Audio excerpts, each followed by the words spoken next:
आज आमच्या लग्नाचा 25वा वाढदिवस. सगळे खूप आनंदात आहेत. आज काय करू आणि काय नको असं सुरू होतं सर्वांचं, पण माझं मन मात्र तिला आठवत होतं. परत एकदा तिच्या आठवणीत रमत होतं. आता माझा कमनशिबी म्हणा किंवा मी त्यावेळी केलेली चूक, त्यामुळे आज ती माझ्या आयुष्यात नाही. लग्नाचा प्रत्येक वाढदिवस साजरा करताना मनात कुठेतरी तिची उणीव भासत राहते. मन सतत टोचण्यात देत राहतं. आपण केलेल्या चुकीची जाणीव करून देत राहतं.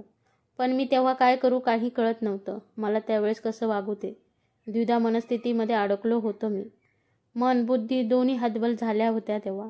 आत्तापर्यंत तिला विसरण्याचा खूप प्रयत्न केला मी, पण मनाच्या एका कोपऱ्यात आजही ती आहे आणि प्रेमाची जाणीव देखील करून देत आहे. कुठेतरी खोल अगदी दूर ती असली तरी मन मात्र तिळतीळ तुटत जातं तिच्यासाठी. अहो बाबा, कुठे हरवला आहात तुम्ही? केक कापायचा आहे ना, चला लवकर, आई वाट पाहत आहे तुमची. आणि बाबा, सतत का तुम्ही तुमच्या विश्वास हरवत असता हो? काही नाही ग, आलोच मी फ्रेश होऊन, तू हो पुढे. असं म्हणून मी माझ्या मुलीला अनूला हॉलमध्ये पाठवून दिलं. माझी अनू, माझी मुलगी अनू, तिच्याच नावावरून तर नाव ठेवलं होतं तिचं, तिची आठवण म्हणून. चला तयार होऊन बाहेर जाऊयात, नाही तर परत कोणीतरी येईल बोलवायला. काय मग प्रोफेसर विद्याधर साखरदांडे, काय म्हणताय मग? काय रे, तू पण विद्या म्हण की मला. हे काय विद्याधर? हो रे, मस्करी केली तुझी. बरं, अरेंजमेंट मात्र मस्त केली आहे तुझ्या मुलांनी. हो रे, मुलांची हौस. ते म्हणाले ह्या वर्षी तुमचा 25वा वाढदिवस आहे, लग्नाचा जरा मोठा करू. मग म्हटलं ठीक आहे, त्यांची कशाला हौस मारायची ना. हो रे, ते पण खरंच आहे. आपल्या वेळी कुठं होतं असं, आई वडील जे म्हणेल तेच आपण करायचं, हो की नाही? काय रे, काय झालं? चेहरा वेगळा दिसतोय तुझा. काही झालं आहे का? काही नाही रे, तुला आपलं तर असंच वाटत असेल, सोडते. सागर माझा जिवलग मित्र. माझ्या आयुष्यातल्या चांगल्या वाईट गोष्टी घडताना तो नेहमी सोबत असायचा, साथ द्यायचा मला. माझी परिस्थिती काय आहे हे त्याला न सांगता पण कळून जायचं. होताच तो माझा जिगरी यार. चेहऱ्याकडे पाहून कळायचं त्याला मी बरा आहे की नाही ते. त्यावेळीसुद्धा तो माझ्यासोबत होता. त्या परिस्थितीतून मला सावरायला त्यांनीच तर मदत केली होती. मी प्रोफेसर विद्याधर साखरदांडे, पुण्यामधील एक नामांकित कॉलेजमध्ये गणित विषय शिकवतो. विद्यार्थ्यांच्या मते मी त्यांचा आवडता प्रोफेसर, पण ते खरंच का ते मात्र माहीत नाही मला. तरुण वयात माझ्या विद्यार्थिनी माझ्यासोबती भोवती पिंगा घालायच्या. होतोच तसा मी राजबिंड. उंचपुरा, गोरा, शरीरयष्टीला नेटका, बोलण्याने समोरच्यावर भुरळ पाडणारा, समोरच्याला मोहित करून घेणारा. माझे कलिग तर मला कृष्ण म्हणायचे, पण हो, हे कौतुक मी नाही करत. माझ्या आजूबाजूचे लोक करतात. मी आपलं सांगितलं फक्त. वयाच्या 28व्या वर्षी त्या कॉलेजमध्ये नोकरी मिळवली आणि मी आजतागायत त्याच कॉलेजमध्ये टिकून आहे. हे फक्त विद्यार्थ्यांच्या प्रेमामुळेच. योग्य वयात योग्य गोष्टी झाल्या पाहिजेत असं होणाऱ्या काळात होतो मी. त्याचप्रमाणे योग्य वयात लग्न झालं पाहिजे यासाठी माझे आई वडील माझ्या मागे लागले होते. त्यांची तरी चूक कुठे होती? त्यांना त्यांच्या डोळ्यासमोर त्यांच्या मुलाचा सुखी संसार पाहायचा होता. आणि हीच तर प्रत्येक आई वडिलांची इच्छा असते, हो ना? तशीच इच्छा त्यांची पण होती. त्या जोगे त्यांनी स्थळे पाहायला सुरुवात केली. अनेक स्थळे मी या ना त्या कारणाने नाकारत होतो. सगळी स्थळे छान असून पण माझ्या मनात येत नव्हती. का ते कोण जाणे. पण नव्हतं वाटत जीवनाचा जोडीदार तीही असेल म्हणून. माझ्या सततच्या नकारामुळे माझे आई वडील सुद्धा खूप कंटाळले होते आता. पण तरीही त्यांना वधू पाहणं थांबवलं नव्हतं. ते पण तितकेच हट्टी होते या बाबतीत. अशातच आम्ही सर्वजण एका दूरच्या नातेवाईकाच्या मुलाच्या लग्नाला गेलो होतो. आता खूप दूरच्या का, तर तेथे तरी चांगली मुलगी मिळेल म्हणून. आणि झालेही तसेच. पुण्याहून 15-16 तास प्रवास करून शिरसगावला पोहोचलो. तसं ते आडगावच, पण निसर्गाने त्या गावावर दैवी कृपा केली होती. इतके ते गाव सुंदर होते. बरेच जण फिरायला म्हणून त्या गावात येत असत. गावच्या एका बाजूला यू आकारात असणारी नदी त्या गावाची शोभा वाढवत होती. त्या नदीमध्ये असणारी रंगीबेरंगी फुललेली कमळाची फुले तर लक्ष वेधून घेत होते. त्यातच मुक्तपणे खेळणारी बागडणारी बदके तर सुरेखच. त्या नदीपाशी थोडा वेळ घालवला की एक अद्भुत शांती लाभत होती मनाला. एक वेगळीच प्रसन्नता मनाला शिवून जात होती. जरासे बारीक निरीक्षण केले की त्या नदीतील मासे कमळाची फुले खाताना, उड्या मारताना, स्वच्छपणे बागडताना दिसून येत होती. तेथे गेल्यावर तिथला तो नजारा पाहण्यातच आपण तासनतास घालवू शकतो. मीही तेथे गेल्यावर माझा पाय निघत नव्हता. त्या नदीच्याच बाजूला थोडे पुढे गेल्यावर राधाकृष्णाचे संगमोरी दगडात कोरलेले मंदिर होते. मंदिराची रचना थोडी जुन्या पद्धतीची होती. प्रेमाची व्याख्या सांगणारे, प्रेमाचा त्याग, समर्पण, एकमेकांना समजून घेणे, प्रेमाची महती सांगणारे असे ते मंदिर होते. नाजूक नक्षीकाम केलेले राधाकृष्ण यांच्या मैत्रीमधील प्रसंग काही ठिकाणी कोरले होते. आजूबाजूला असलेली दाट झाडी, त्या झाडांवर असणारे वेगवेगळ्या पक्षी आणि त्यांचा तो मंजूळ आवाज मंत्रमुग्ध करत होता. फुलझाडांवर बागडणाऱ्या फुलपाखरांकडे पाहून आपण पण असंच बागडावं असं वाटत होते. गावाच्या मध्यभागी असणारी चावडी सगळ्यांच्या सोयीसाठी होती. गावामध्ये प्रत्येकाच्या दारात परसबाग होती.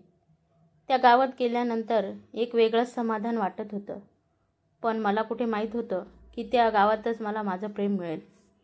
पण ज्या गोष्टीची आपण कल्पना करत नाही त्याच गोष्टी आपल्या अवतीभोवती घडत असतात. ते गाव पूर्ण फिरून झाल्यावर मी लग्नघरी गेलो. सगळीकडे नुसती धावपळ चालू होती. जो तो आपापल्या कामात मग्न होता. लग्नसुद्धा थाटामाटात पार पडलं आणि त्याच लग्नात मला माझ्या स्वप्नसुंदरी दिसली. पाहता क्षणी मला मोहित करणारी ती मोहिनीच होती. जशी मी माझ्या स्वप्नात पाहिली होती अगदी तशीच. मोरपंखी रंगाची साडी, त्यावर मोराचे नाजूक नक्षीकाम, कानात मोठाले झुमके, कपाळावर चंद्रकोर, गळ्यात ठुशी, हातात किणकिणणाऱ्या हिरव्या बांगड्या, मागे घट्ट बांधलेला आंबाडा, त्यावर माळलेल्या मोगऱ्याचा गजरा, गोरीपान काया आणि बांधेसूद बांधा अशी ती. आवाज अगदी गोड नाजूक असा. हसताना ती किती गोड दिसत होती. तिला पाहता क्षणी माझ्या मनाने ग्वाही दिली की हीच ती जिची मी वाट पाहत होतो. हीच ती माझी स्वप्नसुंदरी. तिला पाहता क्षणी मी तिच्या प्रेमात पडलो होतो. तिथेच ठरवलं होतं की लग्न करेल तर या मुलीशीच. पण बोलायचं कसं आणि कोणाला हे मात्र कळत नव्हतं. लग्न आटोपल्यानंतर आम्ही सर्वजण घरी निघून आलो. घरी आल्यानंतर आईचा परत तोच विषय सुरू झाला होता. इतक्या लांब गेलो तरी याने नाही सांगितलं कोणी आवडली की नाही ते. काय करावं आता या मुलाचं. आई आज जास्तच वैतागली होती माझ्यावर. पण मला ती आवडली होती जिचं नावसुद्धा माहीत नव्हतं. पण योगायोगाने काहीच दिवसात मला एक स्थळ सांगून आले. मी आत्ताही नाहीच म्हणत होतो. पण शेवटचं म्हणून मी त्या मुलीचा फोटो पाहिला आणि आनंद गगनात मावत नव्हता. माझ्या आईला मी होकार देऊन टाकलं आणि तेव्हा सांगितलं मी तिला पाहिलं आहे म्हणून लग्नात आणि ती तेव्हाच आवडली होती मला. पण तुला कसं सांगू हे कळत नव्हतं. ना नाव माहीत होतं ना अजून काही. मग कसं बोलणार तुझ्याशी. अनुराधा कारखानीस नाव तिचं. माझी अनु, माझी स्वप्नसुंदरी अनु, जिच्यासाठी मी एवढे दिवस थांबलो होतो. ती माझी स्वप्नसुंदरी अनु. पाणीदार मोठाले डोळे, नाजूक गुलाबी ओठ, धारदार सरळ नाक आणि कोरीव भुवया, लांबसडक दाट केस तिच्या सौंदर्यात चार चांद लावत होते. एका नजरेतच घाया करणारी ती मोहिनी होती जिने मला घाया केलं होतं. तिचा फोटो पाहिल्यापासून मी तिचाच विचार करत होतो. ती कधी माझी होईल याची वाट पाहत होतो. आईने तिच्या घरी माझ्याविषयी विचारणा केली होती आणि न भेटता आमचं लग्न थोड्या मोठ्यांनी ठरवलं होतं. पण तिच्या मनात काय चालू आहे, तिला मी आवडतो की नाही हे विचारण्याची सोय पण नव्हती. लग्नाच्या दिवसापर्यंत आम्ही कधीच समोरासमोर भेटलो नव्हतो. लग्न ठरल्यापासून पुढे 15 दिवसातच आमचं लग्न होतं. लग्न होईपर्यंत जळीस्थळी काष्टी पाषाणी फक्त आणि फक्त तिचाच मुखडा दिसत होता मला. सतत ती आपल्या अवतीभोवती आहे याचा भास होत होता. नकळतपणे मी तिच्याकडे आकर्षित झालो होतो. झोपेत पण तीच दिसत होती मला. घरातले तर एक संधी सोडत नव्हते मला चिडवायला आणि मलाही ते सारं आवडत होतं. लग्नानंतरच्या पहिल्या रात्रीची खूप स्वप्न पाहिली होती तिच्या समवेत. ती रात्र कधी माझ्या आयुष्यात येते आणि कधी मी तिला माझ्या बाहू पाशात बंदिस्त करतो असं झालं होतं मला. पहिल्यांदाच इतका उतावीळ झालो होतो मी. लग्न सिरसगावला होतं तिच्या घरी. लग्नाची धामधूम सुरू होती. नुसता गोंधळ सुरू होता. लग्नाच्या 2 दिवस आधी आम्ही सर्व सिरसगावला पोहोचलो. तेथे पण मी तिला शोधत होतो. पण ती मला दिसलीच नाहीच. फक्त एकदा ती दिसावी म्हणून तडफडत होतो मी, पण कोणालाही माझी तडफड दिसून येत नव्हती. लग्नाच्या त्या धामधुमीत मग मी पण रमलो. तो प्रत्येक क्षण मनापासून जगत होतो. ती आपलीच आहे ही भावनाच खूप सुखावत होती मला. आमच्या दोघांचा सुखी संसार आता मी उघड्या डोळ्यांनी पण बघत होतो. कदाचित मला वेळ लागले असेल असेच वाटत होते सर्वांना, पण ती वेळच अशी होती की मी पूर्णपणे गुंतलो होतो तिच्यात. त्या क्षणाची मी आतुरतेने वाट पाहत होतो, जेव्हा ती माझी कायमची सहचरणी म्हणून माझ्या आयुष्यात प्रवेश करणार होती. शेवटी तो दिवस उजाडलाच, जेव्हा मी तिला समोर पाहणार होतो माझी जीवनाची सहचरणी म्हणून. लग्न मंडपात सर्व नातेवाईक जमले होते. मंडप तर राधाकृष्णाच्या मंदिरासमोर होता. आज मला माझं प्रेम भेटणार होतं. सुंदर नदीकाठी तो मंडप टाकला होता. आजूबाजूला आकर्षक फुलांनी केलेली मांडणी मन प्रसन्न करत होती. नदीवरून येणारी थंड हवेची झुळूक अंगावर शहारा आणत होती. मंडपात सुगंधित पाणी शिंपडल्याने मनाला एक तजेला मिळाला होता. आणि त्याहीपेक्षा माझी अनुराधा आज माझ्या आयुष्यात प्रवेश करणार होती याचा आनंद जास्त होता माझ्या चेहऱ्यावर. आली लग्न घटिका हे ऐकायला माझे कान आसुसले होते. आणि शेवटी ती घटिका आलीच. जांभळ्या नक्षीदार बुटाच्या शालूमध्ये माझी अनुराधा खूप खुलून दिसत होती. एका बाजूने खांद्यावर घेतलेली शाल, कानात मोठाले झुमके आणि त्याचे वेल मागे आंबाड्यामध्ये खोचले होते. आंबाड्यामध्ये खोचलेला आबोली आणि मोगऱ्याचा गजरा मला अधिक आकर्षित करत होता तिच्याकडे. कपाळावर ठसठशीत दिसणारी चंद्रकोर, नाकात मोत्याची नथ, गुलाबी ओठ, कोरीव भुवया, हातात किणकिणणाऱ्या माझ्या नावाचा चुडा, गळ्यात ठुशी आणि इतर दागिने. चालताना तिची ती चाल पाहून मी पुरता घायाळ झालो होतो. आज माझी स्वप्न सुंदरी माझी सहचरणी होणार होती कायमची. ज्या क्षणाची मी आतुरतेने वाट पाहत होतो तो क्षण जवळ आला होता. डकर सगळ्यांच्या समोर सगळ्यांच्या साक्षीने अक्षता पडल्या आणि ती माझी कायमची सहचरणी झाली. दुपारी जेवण वगैरे आटोपल्यानंतर बरेच नातेवाईक आपापल्या घरी निघून गेले. फक्त आम्ही आणि आमच्या सोबत आलेली मंडळी फक्त तेथे रात्रभर थांबणार होतो. आणि त्यानंतर आम्ही सर्वजण दुसऱ्या दिवशी तिथून निघणार होतो. आमच्या ती पहिली रात्र तिच्याच घरी साजरी होणार होती, ज्याची मी आतुरतेने वाट बघत होतो. सगळी पांग झाल्यानंतर थट्टा मस्करीमध्ये तो दिवस निघून गेला. झोपण्याच्या आधी पाहुण्याने अनुराधाला माझ्यासाठी विडा बनवायला सांगितला. तिने अगदी मन लावून माझ्यासाठी विडा बनवला आणि अगदी हळूवार चालत हातात पदराचा काठ एका बाजूने पकडत माझ्याकडे येत होती. ती जशी जशी माझ्याकडे येत होती तशी तशी माझ्या हृदयाची धडपड वाढत चालली होती. तिचा विडा घेतलेला हात माझ्या तोंडाकडे आला. मी मात्र तिलाच पाहत होतो. एकटक तिच्या नजरेने मला पुरते घायाळ केले होते. पण त्याच नजरेत एकाएकी मला बदल दिसला. तिच्या चेहऱ्यावरचे हावभाव काही वेगळे दिसले. त्यावेळी मला काय होत आहे हे कळण्याआधीच ती माझ्या अंगावर कोसळली. मी जोरात ओरडलो, अनुराधा काय झालं म्हणून. ती पूर्ण बेशुद्ध झाली होती. तिची दातखिळ बसली होती. डोळे पांढरे झाले होते. तिचे शरीर पूर्ण थरथरत कापत होते. ओठांच्या कडांमधून पांढरा फेस बाहेर पडत होता. तिला या अवस्थेत बघून माझी दातखिळ बसली होती. काय करावं आणि काय करू नये या अवस्थेत मी तिथेच बसून होतो.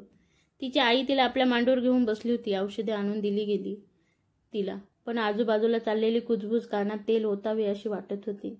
मुलीला हा असा आजार आहे म्हणून तर आतापर्यंत तिचं लग्न ठरत नव्हतं, आणि ठरलं तर ते मोडत होतं. सोन्यासारखी पोर तरी फक्त या आजाराने खितपत पडली होती घरात. देव देताना पण काहीतरी कमतरता देतो. कसं होणार आता या मुलीचं. हळूहळू आवाजात चालणारी ही कुजबूज मनात विचित्र वादळे उभी करत होती. आणि त्याच वेळी रागारागात निघून गेलेले माझे वडील सुद्धा माझ्या नजरेतून सुटले नव्हते. तडक त्यांच्या मागे आईला जाताना सुद्धा मी पाहिलं होतं. मी तेथे बसून काय करणार म्हणून मीही तिथून निघून गेलो. एकटाच माझ्या अनुला सोडून. माझी सगळी स्वप्ने आकांक्षा मातीत मिसळली गेली होती. मन तीळ तुटत होतं तिच्यासाठी. पण काय करावं हे मात्र कळत नव्हतं. अनुराधाच्या वडिलांनी भरभक्कम हुंडा देऊन मुलीला माझ्या गळ्यात बांधलं होतं अशी कुजबूज लोकांमध्ये सुरू होती. शेवटी पैसा बोलतो, पैसा असला की सगळं चालतं, हे त्याचं बोलणं मला खूप खोलवर जखमा देत होतं. आपली फसवणूक झाली आहे याबद्दल माझं मन स्वीकारायला तयार होत नव्हतं. पण त्याचवेळी माझ्या डोळ्यासमोर माझी निरागस अनुराधा येत होती. या सगळ्या गोष्टीत तिची कशी काय चूक. तिने काय केलं होतं ज्याची तिला एवढी मोठी शिक्षा मिळाली होती. सतत तिच्याकडे माझं मन धाव घेत होतं. तिचं डोकं मांडीवर घेऊन मला बसायचं होतं. तिच्या डोक्यावरून हात फिरवायचा होता. तिला सांगायचं होतं, माझं खूप प्रेम आहे तुझ्यावर. मी देईल तुला आयुष्यभर साथ. तू जशी आहेस तशी हवी आहेच मला. मला नाही फरक पडत तुला काय त्रास आहे याचा. मला नाही फरक पडत लोक काय म्हणतात ते.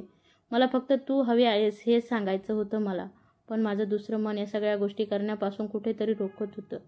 काय करावे आणि काय करू नये या द्विधा मनस्थितीमध्ये अडकलो होतो मी. पूर्ण रात्र तळमळत काढली मी. हा प्रसंग घडल्यानंतर बाहेर बघायला गेलो नाही की अनुराधा कशी आहे ती. इतका स्वार्थी झालो होतो मी त्यावेळी. सकाळी सकाळी दारावर पडलेल्या धापेमुळं मला जाग आली. तर कोणीतरी जोरजोरात दार बडवत होतं. तसं डोळे चोळत मी दार उघडलं तर दारातच आई उभी होती. तिला काय झालं हे विचारलं तर तिने सांगितलं की आत्ताच्या आत्ता आपल्या घरी निघायचं आहे. हे एक क्षणही थांबायला तयार नाही. काल रात्रीपासून खूप चिडले आहेत. अजून काही वेळ पण थांबलो तर ते काय करतील हे सांगता येणार नाही. तू जसं आहे तसं सगळं आवर आणि बाहेर ये लवकर. आम्ही सगळे वाट पाहतोय तुझी. मी काही बोलायच्या आधीच आई तेथून तरातरा निघून गेली. ह्या सगळ्यात अनुराधा मात्र कुठेच नव्हती. का नव्हती ती? बाबा काय विचार करत आहे हेच कळत नव्हतं मला. माझ्या अनुचा विचार करून माझं डोकं सुन्न झालं होतं. काय करावं हे समजत नव्हतं मला त्यावेळी. तसंच लवकर आवरून मी बाहेर आलो तर अनुराधाच्या वडिलांचं आणि माझ्या बाबांचं बोलणं चालू होतं. कृपा करून माझ्या मुलीला पदरात घ्या. असं अर्धवट सोडून नका जाऊ तिला. आता ती तुमच्या घरची लक्ष्मी आहे. तुमची सून आहे. माझं चुकीची शिक्षा तुम्ही तिला नका देऊ. मी विनंती करतो. पण माझ्यामुळे सोडून नका जाऊ. हे सगळं करायच्या आधी तुम्ही थोडा विचार करायला हवा होता. अशी आजारी पोर तुम्ही आमच्या माथी मारत होतात. तुमच्यासाठी मी माझ्या मुलाच्या आयुष्याची वाट लावू देऊ नका. वाटलं तरी कसं काय तुम्हाला. आणि हो, आम्हाला हुंडा नको होता तरी तुम्ही ते जबरदस्तीने दिला. तुमच्या इच्छेखातर आम्ही त्याचा मान ठेवला. पण मी हा विचार केलाच नाही की तुम्ही असं का करत आहात ते. पण आता समजलं मला कारण काय होतं ते. अहो असं नका हो बोलू. आतापर्यंत खूप स्थळं बघितली मी तिच्यासाठी. पण प्रत्येक वेळी या कारणासाठी तिचे लग्न मोडत गेले. माझी सोन्यासारखी पोर यासाठी घरी बसून मला मान्य नव्हतं. माझ्या मुलीच्या आनंदासाठी सगळं केलं मी. कृपा करून तिला पदरात घ्या. तुमच्या मुलीच्या आनंदासाठी. मग मी का नाही करायचं माझ्या मुलाचा विचार. बोला, काय आयुष्यभर सहन करायचं का हे सगळं? अहो खरंच माझ्यावर विश्वास ठेवा. मला तुम्हाला फसवायचं नव्हतं. सगळं खरं सांगायचं होतं. पण काय करू, हिंमत नाही झाली माझी. माझ्या मुलीच्या आनंदासाठी केलं मी हे सारं. आणि डॉक्टर पण म्हणाले आहेत की लग्नानंतर हा त्रास कमी होईल म्हणून मी हा निर्णय घेतला तुम्हाला काही न सांगण्याचा. पण तुम्ही एकदा डॉक्टरांवर विश्वास ठेवून बघा ना. पण माझ्यामुळे नका सोडून जाऊ तिला. पाया पडतो मी तुमच्या. म्हणून काय आम्ही विषयाची परीक्षा घ्यायची का? आम्ही आत्ताच्या आत्ता निघणार आहोत. आता गरज वाटत नाही त्याची. तुम्ही जी फसवणूक केली आहे त्यामुळे मात्र आम्ही तुमच्या समोर कधीही येणार नाही. एवढे मात्र लक्षात ठेवा तुम्ही. असं म्हणत बाबा तिथून तरातरा निघून गेले. अनुराधाच्या वडिलांचे बोलणे माझ्या मनाला खूप टोचणे देत होतं. मन सांगत होतं की एकदा डॉक्टरांवर विश्वास ठेवायला काय हरकत आहे. पण बाबासोबत काहीच बोलायची हिंमत नाही झाली माझी. अनुराधासुद्धा माझ्याकडे आशेने बघत होती. पण मी तिच्या नजरेला नजर भिडवू शकत नव्हतो. कसं तिच्या नजरेला नजर देऊ? माझंच मन स्थिर नव्हतं तेव्हा. मला अनुराधा पण हवी होती आणि बाबा पण. पण यावेळी कोणाची साथ देऊ हे कळत नव्हतं. मनात विचारच केला मी की घरी गेल्यानंतर बाबांची समजूत काढून अनुराधाला आपल्या घरी घेऊन जाता येईल. तोपर्यंत सगळं शांत पण होईल. बाबा तर रागारागात त्यांनी दिलेला हुंडा परत करून गाडी जाऊन बसले होते आणि मला पण लवकर ये असा दम दिला होता. पण माझा पायच निघत नव्हता तिथून. घरी जाताना मला अनुराधाला घरी घेऊन जायचं होतं. पण आज वेळच अशी आली होती की मी एकटाच घरी चाललो होतो. मला तिला सांगायचं होतं मी तुला घ्यायला लवकर येईल म्हणून. तू माझी आहेस आणि माझीच राहशील हे आश्वासन मला तिला द्यायचे होते. पण जाताना साधं तिच्या नजरेला नजर पण देऊ शकलो नाही मी. तसाच गाडी जाऊन बसलो. पूर्ण प्रवासात तिचा चेहरा आठवत होतो. मन तिळती तुटलं जात होतं तिच्यासाठी. काय करावं याची शुद्ध पण नव्हती मला तेव्हा. घरी गेल्यावर बाबांना खूप समजावण्याचा प्रयत्न केला मी. पण त्याचा काहीच उपयोग झाला नाही. माझं मन मात्र सारखं तिच्याकडे धाव घेत होतं. तिला कधी भेटतो असं झालं होतं. पण बाबांच्या विरोधात जाऊन शकत नव्हतो मी. लग्न होऊन 8 दिवस झाले होते आणि त्याच वेळी मला एक निनावी पत्र आले. आणि ते पत्र माझ्या अनुचे होते, माझ्या प्रियेचे होते. माझा आनंद गगनात मावत नव्हता. तसाच तडक मी माझ्या रूममध्ये गेलो आणि ते पत्र फोडून वाचायला सुरुवात केली. प्रिय विद्याधरराव, प्रिय लिहिण्याचा अधिकार मला आहे की नाही हे माहीत नाही, तरीही मी प्रिय लिहिले. तुमच्या मनात माझ्याबद्दल काय भावना आहेत हे मला नाही माहीत. मी तुमच्यासाठी कोण आहे हे देखील माहीत नाही मला, पण माझ्यासाठी तुम्ही सर्व काही आहात.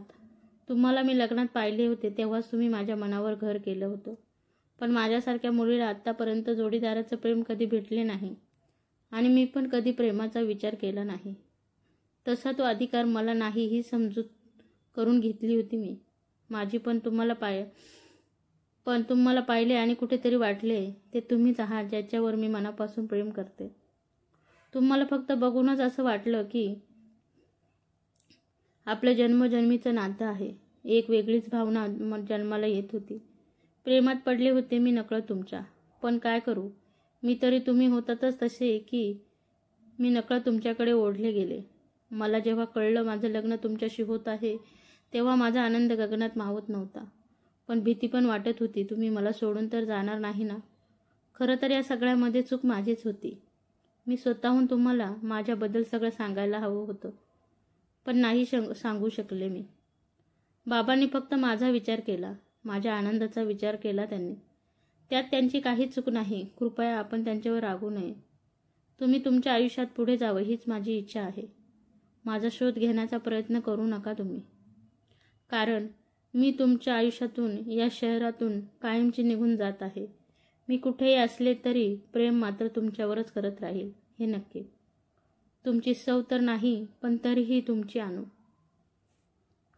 अनुने असं का पत्र लिहिलं आहे मला? अनुराधा स्वतःला का त्रास करून घेत आहे? मला ती हवी आहे, माझी सहचरणी म्हणून. मला तुला सांगायला हवं, आता मी नाही राहू शकत तुझ्याशिवाय.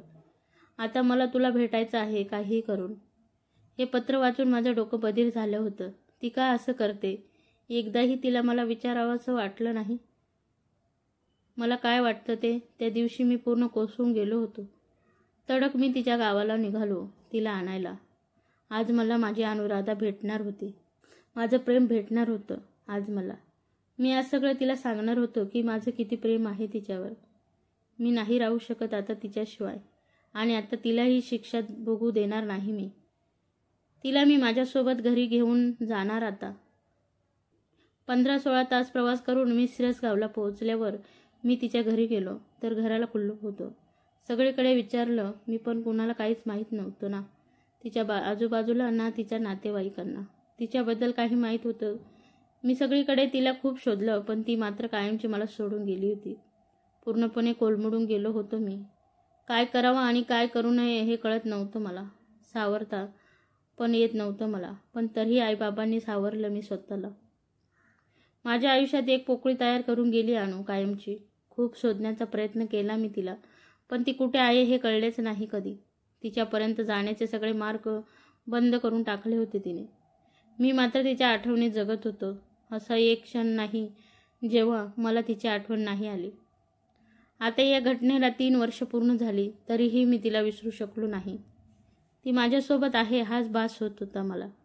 परत एकदा माझ्या घरी माझ्या लग्नाची बोलणी सुरू झाली होती, पण मला अनुराधा सोडून दुसरी कोणी नको होती आयुष्यात. पण आई वडिलांच्या हट्टापुढे मी नतमस्तक झालो आणि शेवटी माझं लग्न सरिताशी करून दिलं. सरिता देखणी 4 चौघीमध्ये उठून दिसायची. तिला नावे ठेवली जाईल अशी एक पण जागा नव्हती तिच्याकडे. प्रत्येक गोष्टी ती सरस होती, आणि मुख्य म्हणजे आईबाबांनी पूर्ण चौकशी करून तिचं आणि माझं लग्न जमवलं होतं. लग्न आमच्या मोठ्या थाटामाटात पार पडलं. लग्नाच्या रात्रीची ती 3 वर्षापूर्वी वाट पाहत होतो, आणि ती रात्र परत एकदा माझ्या आयुष्यात आली होती. पण यावेळी माझ्यासमोर अनुराधा नाही तर सरिता उभी होती. पण मला मात्र माझ्या अनुराधा समोर दिसत होती. मी सतत सरितामध्ये माझ्या अनुराधेला शोधत होतो, पण ती सरिता होती. सरिता हळूच माझ्या बाहुपाशात सामावली, पण तरीही तेथे मला अनुराधेचाच भास होत होता. काल रात्री मला माझ्या स्वप्नात अनुराधा दिसत होती. ती माझ्या खूप जवळ येऊन माझ्यापासून खूप लांब चालली होती. खूप खूप लांब. तेथून ती परत येणार नव्हती, कधीच नाही. तिची सावली हळूहळू लांब दूरवर कुठेतरी गायब झाली आणि मी मात्र घामाने चिंब भिजलो होतो. थरथर कापत जोरात अनुराधा म्हणून ओरडत होतो. माझ्या त्या आवाजाने माझ्या शेजारी झोपलेल्या सरिताला जाग आली. माझ्या त्या अवताराकडे बघून काही क्षण ती घाबरून गेली होती, पण लगेच सावरत तिने तिच्या साडीच्या पदराने माझा चेहरा पुसला आणि शांतपणे मला तिने झोपायला सांगितले. पूर्ण रात्र मी तिच्या मांडीवर डोके ठेवून झोपी गेलो होतो. दुसऱ्या दिवशीची सकाळ पण थोडीशी आळसावल्यागतच गेली. चहा वगैरे उरकून मी पेपर हातात घेतला. मला तोपर्यंत माहीत नव्हतं, जोपर्यंत मी पेपर वाचला नाही, की माझ्यावर कोणीतरी खूप प्रेम करत आहे. तिच्यासाठी मी तिचं सर्वस्व होतो, आयुष्य होतो. तिने मला दिलेले वचन शेवटपर्यंत निभावले होतं आणि आता मी मात्र पश्चातापाच्या आगीत होरपळून निघत होतो. आज 25 वर्ष झाले या गोष्टीला, तरी पण मी हे विसरू शकत नाही, ज्यात माझी पण चूक होती आणि त्या चुकीची शिक्षा मात्र माझ्या अणूने अनुभवली होती. पेपर वाचल्यानंतर मी मात्र माझी शुद्ध हरपली होती. पेपरमध्ये छापून आलेली बातमी माझ्या लग्नाच्या दिवशीची होती. स्वतःच्या आजाराला कंटाळून आत्महत्या केली आहे आणि तिचं नाव अनुराधा अरकानीस होतं. माझी अणू मला कायमची सोडून गेली होती, परत कधीही न येण्यासाठी. तर मित्रांनो, कहाणी कशी वाटली कमेंट्समध्ये नक्की सांगा आणि आवडल्यास लाईक करा, शेअर करा आणि महत्त्वाचं म्हणजे चॅनलवरती जर नवीन असाल तर चॅनलला सबस्क्राईब नक्की करा. धन्यवाद.